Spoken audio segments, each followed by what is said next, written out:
নতুনকৈ একো কৰিব নালাগে। আগত যি একাউণ্টত 9,000 সোমাইছিলে সেই একাউণ্টতে অৰুণোদয় নিয়মীয়াকৈ পাই থাকিব।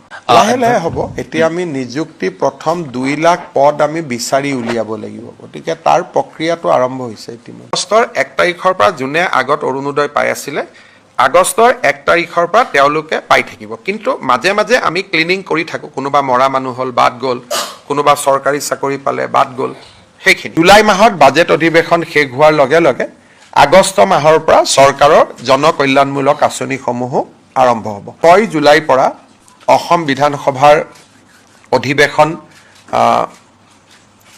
অনুষ্ঠিত কৰাৰ বাবে সিদ্ধান্ত গ্ৰহণ কৰিছে। 6 জুলাইৰ অধিৱেশনখন বাজেট অধিৱেশন হ'ব আৰু 21 দিনতকৈও বেছি এই অধিৱেশন চলিব আৰু এই অধিৱেশনতে 2026-27 চনৰ পূৰ্ণাংগ বাজেট বিত্তমন্ত্ৰীয়ে দাখিল কৰিব আৰু আপোনালোকক বাজেটৰ দাখিলৰ দিনটো ছেপাৰেটলি বিত্ত বিভাগে অৱগত কৰিব।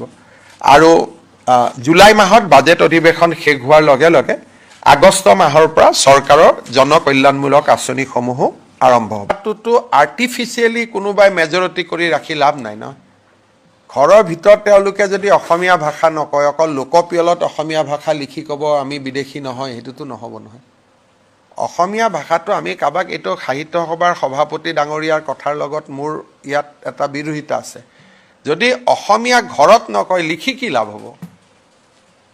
আৰু এইবিলাকৰ কাৰণে অসমীয়া ভাষা কিবা পাৰ্চেণ্টেজত জীয়াই আছে, এইবিলাক পুৰণা পলিচি আছিলে। ইমান পাৰ্চেণ্টে ক'লে অসমীয়া থাকিব। আমি যেতিয়ালৈকে চন্দ্ৰ সূৰ্য থাকিব অসমত অসমীয়া ভাষা থাকিব। এইটো আৰু কোনোবাই পাৰ্চেণ্টেজৰ লগত ভাষাটো থাকা নাথাকা এইবিলাক পুৰণা কিছুমানে ওলাই দিছিলে যে লোকপিয়লত ইমান পাৰ্চেণ্টেজ হ'লেহে অসমীয়া থাকিব, নহ'লে নাথাকিব। এনেকুৱাতো মই কোনো আইন শুনা নাই। Assamese is the official language আৰু আমাৰ অফিচিয়েল লেংগুৱেজ এক্টত ক'তো লিখা নাই যে ইমান পাৰ্চেণ্টেজ হ'লেহে অসমীয়া থাকিব, নহ'লে অসমীয়া নাথাকে। কালি যদি মই ধৰি ল'লোঁ যে 20% মানুহে কয় অসমীয়া, তথাপিতো অসমত অসমীয়া থাকিব। কোনোবাই আৰু বাংলাদেশৰ পৰা আহি পেলাই ইয়াতে ভাষাটো বদলাই দিব পাৰে নেকি? তেনেকৈতো নহয়। বৰাকত বঙালী, BTC এৰিয়াত বড়ো, অসমত অসমীয়া, লগত জনজাতীয় ভাষা কাৰ্বি, মিচিং, ৰাভা, চববিলাক অসমত বাগিচাৰ দৰে এখন বাগিচাৰ দৰে ফুল ফুলি থাকিব। ইয়াত আৰু কোনোবাইতো ক'ৰ পৰা এইটো হিচাপ আহিলে ময়ো নাজানো, কিবা চেঞ্চাছত এনেকৈ ক'ব লাগিব, তেনেকৈ ক'ব লাগিব, নক'লেই বা তাৰ পৰা আমাৰ কি ক্ষতি হ'ব? কোনোবাই যদি ভাবে এইটো হ'ল এটা পুৰণা যে 50%ৰ ওপৰ হ'ব লাগে, এনেকুৱা ক'ৰবাত আইনত লিখা আছে নেকি? মইতো কোনো আইনত দেখা নাই। এইবিলাক হ'ল পুৰণা, এইবিলাক হ'ল তুষ্টিকৰণৰ একোটা ৰাস্তা। মই ভাল পাম যে অসমীয়া ভাষাটো লিখকো ঘৰতো কওক।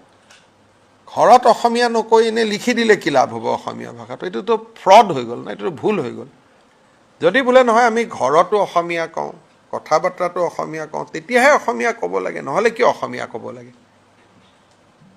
সেইকাৰণে এইটো এটা নতুন এটা ছিষ্টেম আৰম্ভ হৈছে। আমাক দুৰ্বল বুলি ভাবি এইটো এটাও ব্লেকমেইলিঙৰ ৰাস্তা লোৱা হয়। আমি ইমান দুৰ্বল নহয়। আমাৰ লগত গোটেই জনজাতীয় মানুহ আছে, টি গাৰ্ডেনৰ মানুহ আছে, সকলোৱে লিখিব যোনে অসমক ভাল পায়, অসমৰ মাটিত আছে, নহয় জানো? সেইটো আৰু লিখি পেলাই যে আমি অসমীয়া ক'লোঁ গতিকে কালিৰ পৰা আমাক বাংলাদেশী নক'ব, সেইটো কেনেকৈ হ'ব পাৰে? এইবিলাক পুৰণা ছিষ্টেম আছিল, এইবিলাকত মই বিশ্বাস নকৰোঁ। খালি মই এইটো জানো যে চন্দ্ৰ সূৰ্য থকালৈকে অসমত অসমীয়া ভাষা থাকিব, ৰাভা, মিচিং, কাৰ্বি, ডিমাচা থাকিব, বৰাকত বঙালী ভাষা থাকিব, ইমানে। হিন্দী ভাষা, ইংলিছ চলিব, ইংলিছ মানুহে কথা পাতিব বাহিৰৰ পৃথিৱীৰ লগত জানিবৰ কাৰণে। হিন্দী ৰাষ্ট্ৰভাষা, দিল্লী বিহাৰত গ'লে, পশ্চিমবংগত গ'লে আমি হিন্দীত কথা ক'ব লাগিব, হিন্দীও শিকিব, চলি থাকিব। আৰু তো ভাষাৰ নামত এখন আৰু নতুনকৈ কিবা এটা খুলি লোৱাৰ মইতো চৰ চাপৰি পৰিষদে আমাক জনাব কিয় লাগে? লিখিলে হ'ল। সেইটো মইতো আৰু তাৰ কাৰণে ধন্যবাদ নিদিওঁ নেকি? ভুল কৈছোঁ নি পংকজ ভাই? মুঠতে অসমীয়াক কোনেও দুৰ্বল বুলি ভাবিব নালাগে। Date is the bottom line. ভয়তে লিখি দিব অসমীয়া বুলি, আমাক দুখীয়া বুলি ভাবিব। আমি ভয় কৰোঁ বুলি ভাবিব নালাগে। অসমীয়াক ভয় কৰিয়ে ঘৰত বোলে কি অসমীয়া শব্দটো নিজে নিজে ওলাই যাব, হয় নহয়? সেইকাৰণে আৰু আমি এইবিলাক বুদ্ধিজীৱী কিছুমান আছে, এইবিলাক কৈ আমাৰ মাইণ্ডটো তাৰ পৰা ডাইভাৰ্ট কৰি দিয়ে। সেইটো নহ'ব। আমাৰ ইছ্যু লাভ জেহাদ, সেইদিনা নলবাৰীত যিটো ঘটনা হ'ল, অসমীয়া ভাষা কম বুলি ক'লেও নহ'ব, লগত ক'ব লাগিব লাভ জেহাদ বন্ধ হ'ব, বাল্য বিবাহ বন্ধ হ'ব, বাচ্চা দুটাতকৈ ওপৰত জন্ম নহ'ব, বহুত কাম আছে। লিষ্টখন বহুত দীঘলীয়া নহয়, ইমান সৰু লিষ্টত কেনেকৈ হ'ব? বসন্ত গোস্বামীকো মই কৈছোঁ যে ইমান সৰু লিষ্টত নাযাব, আমাৰ লিষ্টখন 10-12টা পইণ্ট আছে, আমি সেইটোত যাব লাগিব, হয় নহয়? কি ভুল ক'লো নেকি পংকজ? হাঁহি আছে যে। আৰু কিবা আছে নেকি? এনেই চাওক, অসমত সিদিনাখন মই IAS অফিচাৰসকলক মাতিছিলোঁ, দুই এদিনতে মই ACS অফিচাৰসকলকো মাতিম। যোৱা 5 বছৰত কেইবাজনো ACS অফিচাৰৰ ঘৰৰ পৰা বহুত টকা জব্দ কৰা হৈছে। এইটোৱে অলপ বিষয়াসকলৰ ওপৰত মানুহৰ মনত প্ৰশ্নবোধক চিন আনিছে। সেইকাৰণে সিদিনাখন মই IAS অফিচাৰসকলক মাতিছিলোঁ, তেওঁলোকক মই বুজাইছোঁ যে আপোনালোকে কেনেকৈ ৰাইজৰ লগত চলিব লাগে। দুই এদিনতে মই ACS অফিচাৰসকলকো মাতিম। আৰু কাৰণ এজন অফিচাৰ ধৰাত পৰি জেলত যোৱা মানে আমাৰ যিটো 20 বছৰৰ ইনভেষ্টমেণ্ট তেওঁৰ ওপৰত, সেইটো একেদিনাই নোহোৱা হৈ যায়। আৰু এই অফিচাৰসকল কোন? দুখীয়া মধ্যবিত্ত পৰিয়ালৰ পৰা উঠি আহি অফিচাৰ হৈছে। তেওঁলোকৰ পৰা কোনেও এইটো আশা নকৰে। সেইকাৰণে আপোনালোকে এই চৰকাৰখন যাওঁতে যাওঁতে দেখিব যে কোনোবা এজন অফিচাৰে যদি আপোনাৰ পৰা টকা লৈছে, ঘটনাটো, নামটো নিদিব লাগিলে, ঘটনাটো দি হ'লেও আমাক জনাওক। এনেকুৱা বহুত ছিষ্টেম আমি ডেভেলপ কৰি আছোঁ। মই বাজেটখনৰ কাৰণে ৰখি আছোঁ। বাজেটৰ পিছত আপোনালোকে বহুত নতুন কথা শুনিব। আমি দুৰ্নীতিটো একদম নোহোৱা শব্দটো ক'ব নোৱাৰোঁ, কিন্তু বহুত কমাব লাগিব, কাৰণ নহ'লে মানুহে গভৰ্ণমেণ্টৰ পৰা লাভ নাপায়। এতিয়া আজি ৰাতিপুৱা মোক পীযুষ হাজৰিকাই কৈছে যে প্ৰায় 5 লাখ গছৰ পুলি, কি আলু এইটো আমাৰ লেচু, তাৰপিছত এইটো কি ড্ৰেগন ফ্ৰুটছ, তাৰপিছত আপেল বগৰী গুৱাভা, এইবিলাক ইয়াতে আছে।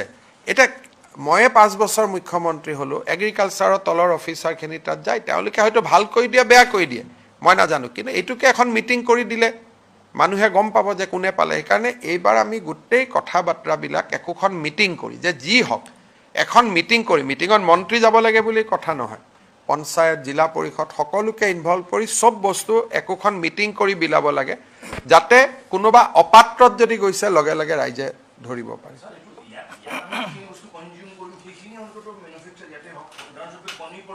এতিয়া কণী বহুত বাঢ়ি গ'ল।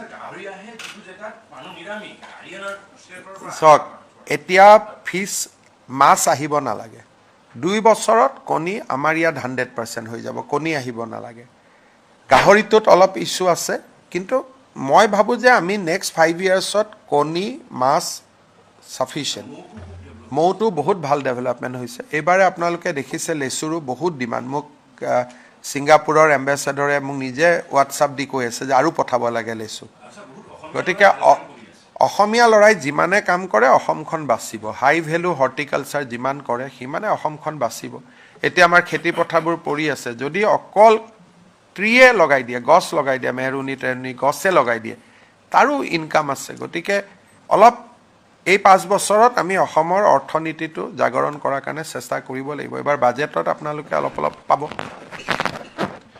গধূলি মোৰ এখন সাংবাদিক মেল আছে পাৰ্টি অফিচত, আপোনালোক আহিব 5:30 নে কেইটা দিছে জয়ন্ত? যেইটাত দিছে আপোনালোক আহিব। স্যাৰ, এটা কথা জানি থওঁ, আপুনি গম পায় আৰ্যনগৰত এটা ঘটনা ঘটি গ'ল, আৰু তাৰপিছতে অসমীয়া অনা অসমীয়া এনেকুৱা বিষয় এটা আহিল, আপোনাৰ ষ্টেটমেণ্ট অকণমান জানিব বিচাৰিছোঁ। চাওক, সেই ঘটনাটোৰ যিজন মূল নায়ক তেওঁ কোন হয়? কোনোবা এজন সাংবাদিকৰ নাম এটা ওলাই আছে, ঘূৰি আছে, আপোনালোকে দেখিছে। অসমত যদি অসমীয়া বিহাৰী, অসমীয়া বঙালী এই কাজিয়াবিলাক যদি আমি কৰি থাকোঁ, তেতিয়াহ'লে আমি আকৌ আন্দোলনৰ দিনলৈকে উভতি যাম। এজন ক্ৰিমিনেল হিন্দীভাষী হ'ব পাৰে, কিন্তু তেওঁতো হিন্দীভাষী কমিউনিটিটোক ৰিপ্ৰেজেণ্ট নকৰে। এজন অসমীয়া ল'ৰা এজন কোনোবা কাৰণত ধৰ্ষণৰ গোচৰত পৰিব পাৰে, সেইবুলি যদি গোটেই অসমীয়াক কোনোবাই ৰেপিষ্ট বুলি কয় আমি মানিম নেকি? সেইকাৰণে যিটো অসমত এজন বিহাৰী অসমীয়াৰ কাজিয়া লাগিলে গোটেই বিহাৰী জাতিটোক টানি আনা, অসমীয়া জাতিটোক টানি আনা, এইটোতো কোনো কাৰণেই সমৰ্থনযোগ্য নহয়। তেওঁ যদি মিটিং কৰি যে মই সকলো বিহাৰী ৰাইজৰ হৈ এই কাজিয়াখন কৰিছোঁ, তেতিয়া বেলেগ কথা। কোনোবা এজনৰ উপাধিটো তিৱাৰী হ'লে তেওঁ গোটেই হিন্দীভাষী মানুহৰ প্ৰতিনিধি বুলি কেনেকৈ গম পোৱা যায়? এইবিলাক কৰিলে কি হ'ব? আমাৰ আজি আপোনালোকে এইটো জানি ল'ব যে অসমত যিমান হিন্দীভাষী থাকে তাতকৈ বেছি অসমীয়া ল'ৰা বাহিৰত থাকে। এই কথাবিলাক আমাৰ অসমৰ সাংবাদিকসকলে আপোনালোকেও এইবিলাক লিখা লিখি কৰে। যদি ভাৰতৰ মানুহে কয় যে আপোনালোকৰ 25 লাখ মানুহ ঘূৰাই লওক,